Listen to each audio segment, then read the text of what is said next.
الحمد لله الذي أظهر شمس الهداية للأنام، ونادى مناديه هلم عباد الله إلى رياض الاغتنام. فمنهم من تيقظ فأجاب الداعي فبلغ نهاية المرام، ومنهم من غفل ففاته الخير وكأنه من الأصنام. وسيكون الجزاء يوم ينظر المرء ما قدمت يداه، ويقول الكافر يا ليتني كنت ترابا. وما يعد الظالم على يديه يقول يا ليتني اتخذت مع الرسول سبيلا، يا ويلتى ليتني لم أتخذ فلانا خليلا، لقد أضلني عن ذكر بعد إذ جاءني، وكان الشيطان للإنسان خذولا. وأشهد أن لا إله إلا الله الذي أوجب علينا أن نكون به من العارفين، وله من العابدين، وعليه من المتوكلين. سبحانه أعطى ومنع، وضر ونفع، وخفض ورفع، وفرق وجمع. فالأمر أمره، والملك ملكه، والحكم حكمه، لا راد لقضائه ولا معقب لحكمه، ولا يسأل عما يفعل وهم يسألون. وأشهد أن محمدا رسول الله سيد الأولين والآخرين، ومن الأنبياء والمرسلين، وخير خلق الله أجمعين. اللهم صل وسلم وبارك على سيدنا مولانا محمد وعلى آله وصحبه وأزواجه وذريته أجمعين، آمين. أما بعد، فإن الله تعالى نهى النفس عن الهوى والفجور، وحذر عباده من الافتتان بالدنيا، وبين أنها متاع الغرور، وأن سيدنا محمد صلى الله عليه وسلم قال وشبه الدنيا كأنها بالمسافر فظل بفجرة ثم راح فتركها. وصحابته الأخيار الأطهار الذين رغبوا عن الدنيا فوقاهم الله شرها، فإن متاع الدنيا قليل والآخرة خير لمن اتقى.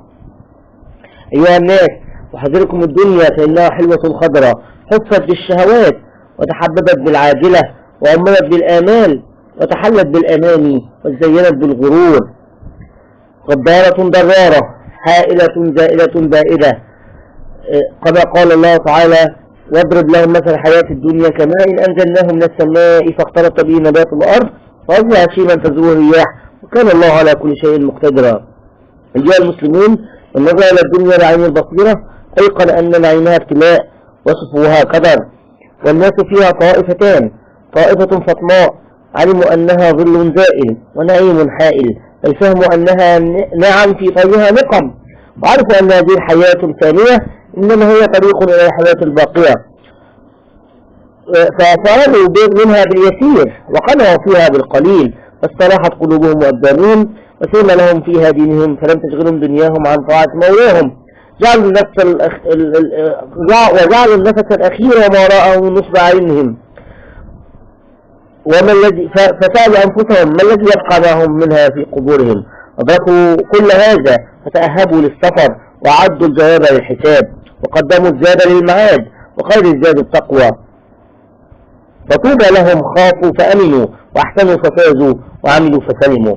وأخرى جهلاء أمن البصائر، لم يؤمنون في أمن الدنيا ولم يتكشفوا سوء حالها، برزت لهم بزينتها ففتنتهم في زينتها ففتنتهم إليها، فخلدوا بها وردوا ولها اطمأنوا، ألهتهم عن الله تعالى وشغلتهم عن ذكره وطاعته.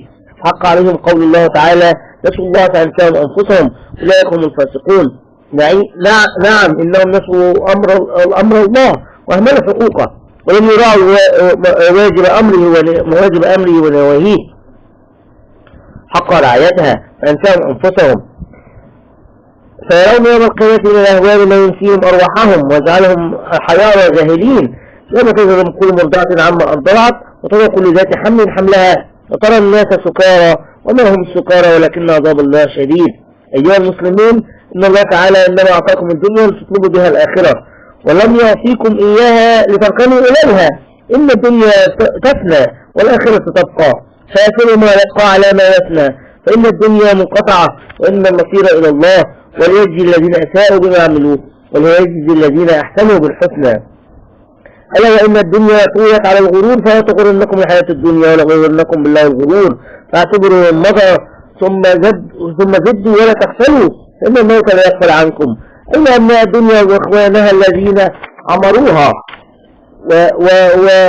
وأثاروها ومتعوا بها طويلة قد لفتتهم نفس النواة، فإن الدنيا كما رمى بها الله، فلو كانت تزن عند الله جناح بعوضة فسقى الكافر منها جرعة ماء. عن أبي سعيد الخدري رضي الله عنه قال قال رسول الله صلى الله عليه وسلم إن الدنيا حلوة خضراء وإن الله مستخلفكم فيها فينظر كيف تعملون، فاتقوا الدنيا واتقوا النساء فإن أول فتنة بني إسرائيل كانت النساء. فقال عليه الصلاة والسلام الكيس من دان نفسه وعمل لما بعد الموت، والعاجز من اتبع نفسه هواها، من أتبع نفسه هواها وتمنى على الله الأماني. يقول صلى الله عليه وسلم ليس الإيمان بالتمني لكن ما وقع في القلب وصدقه العمل، وأن أناس من الدنيا ماتوا ولا حسنة لهم قالوا نحسن الظن بالله كذبوا لو أحسنوا الظن لأحسنوا العمل. عباد الله إن الله يأمر بالعدل والإحسان وإيتاء ذي القربى وينهى عن الفحشاء والمنكر والبغي يعظكم لعلكم تذكرون. واعفوا بعهد الله إذا عاهدتم ولا تنقضوا الأيمان بعد توكيدها قد جعلتم الله عليكم كفيلا. تلك الدار الآخرة نجعلها للذين لا يريدون علوا في الأرض ولا فسادا والعاقبة للمتقين. صلى الله وسلم وبارك على سيدنا مولانا محمد وآله وصحبه وسلم أجمعين.